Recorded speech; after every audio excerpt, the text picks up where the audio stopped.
वळूयात पुढल्या बातम्यांकडे। तर आरोपीच्या अटकेनंतर कुणाचा फोन आला, फडणवीसांनी ते सांगावं। पुणे प्रकरणामध्ये सुप्रिया सुळेंनी असा हल्लाबोल केला। कुणी फोन केला, कुणामुळे जामीन मिळाला, फडणवीसांनी याची उत्तरं द्यावीत असं सुप्रिया सुळे यांनी म्हटलं आहे। तर पुण्यामध्ये अनेक घटना घडलेल्या आहेत, पालकमंत्री कुठे आहेत असा सवालही सुप्रिया सुळेंनी अजित पवारांना केलाय। देवेंद्रजी कुणाबद्दल बोलत होते हे महाराष्ट्राच्या जनतेला ते उत्तर पाहिजे।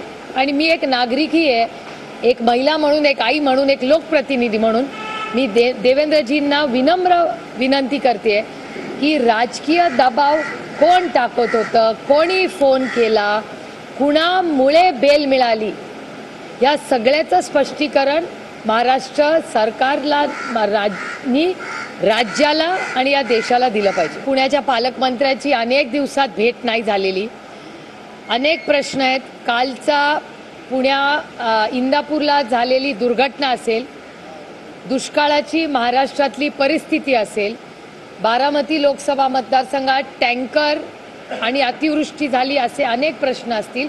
याचा पाठपुरावा मी महाराष्ट्र सरकारकडे ट्विटद्वारे, पत्राद्वारेही केलेला आहे। आणि मला वाटतं हा प्रश्न पालकमंत्र्यांचा मला विचारायच्या ऐवजी हा तुम्ही काल देवेंद्रजी पुण्यात होते त्यांना विचारायला हवा।